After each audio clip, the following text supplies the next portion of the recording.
when should you talk about price? Cost, price? Very end? Anybody agree or disagree? Somebody else, anything to add? Like, when do you talk about price, and then what do you talk about when you are talking about it? The more and the earlier you talk about price, not from like what it costs, because you don't know that yet, but having a conversation on price early and often makes it much less awkward at the end, because the awkwardness has already basically done its job, okay? So let me say that again. Early and often when it comes to price will allow it for much more clear objection handling and gathering information, because it helps resonate with what matters to them. So let's think of some scenarios and maybe some questions and some things that we can talk about early and often. That is one, like respectful, but then also like customers, again, think that if they tell you something, no one wants to show you their cards. Well, I'm not gonna talk to you about price, because tell me your best price. Like, because what I tell you is actually higher than what you're gonna ask, and then you're gonna like kind of screw me over. So like, a minute, everything we talk about, the customer piece of it, to factor that is very important to consider. So what are some things you can talk about when it comes to price?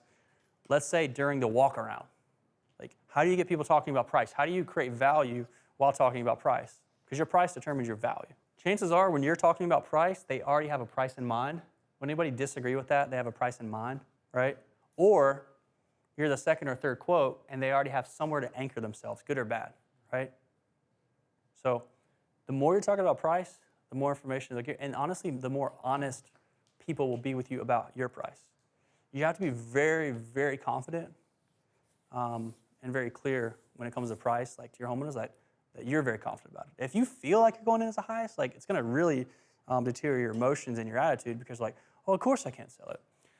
The guys that are the cheap people, the only way they can sell a job is to be the cheapest. You know that, right? They're the cheapest for a reason, because their truck or car looks like crap. They use napkins. Like, they probably will do a good job, but it will be the typical contract experience. Those contractors, your competitors, those owner-operators, nothing against them, but the only way they can win jobs is to be the cheapest. I don't know if you've ever been told that, but like, they're not the cheapest because they can be, they're cheapest because they have to be.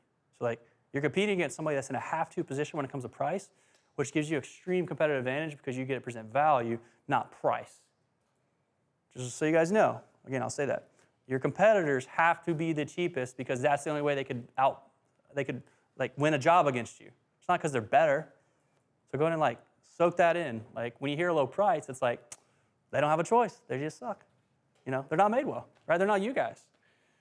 So I think sometimes you think that you have a Madewell guy, you know, a Madewell competitor coming out, and we're 10 and they're 6,000. It's like, dude, that's the only way they win the job. In fact, there's probably a lot of hiccups along the way. And we can even talk about how to have that huge price disparity gap. So price, the more you talk about it, the better. One of the great questions I like to ask during the walk around is like, hey, like, Mr. Jones, I actually like to call first name David, like, hey, like, how are you planning on paying for this project? A little bit of an assumptive selling. How are you planning on paying for this? There's two reasons I like to do that. One is I like to ask how questions, because they're going to tell me how they're going to pay for it. It's the vision. Vision drives decision. It's the vision of them getting their job done. Well, like, you know, I was probably going to do like cash or check. Oh, cool.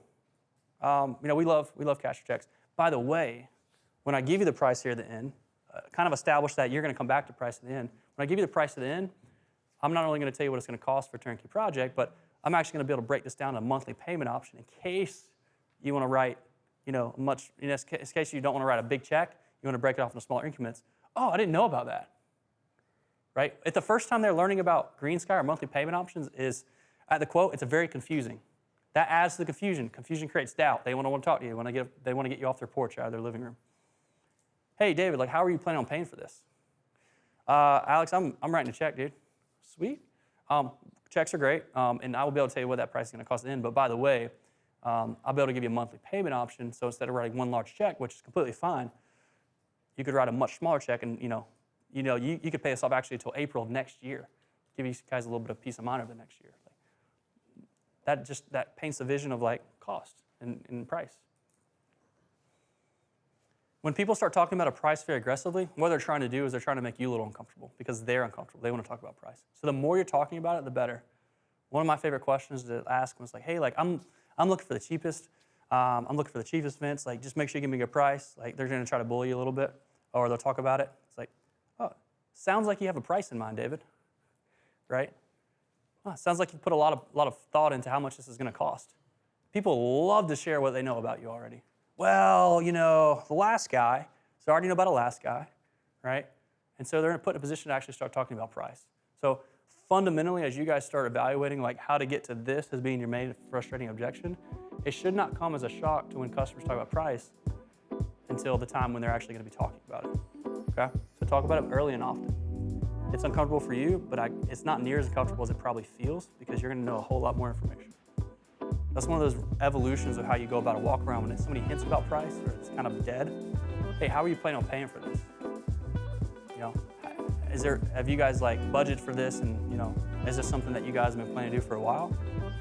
The more you talk about it, the easier it is to sell because the less awkward it is when the time you are talking about price.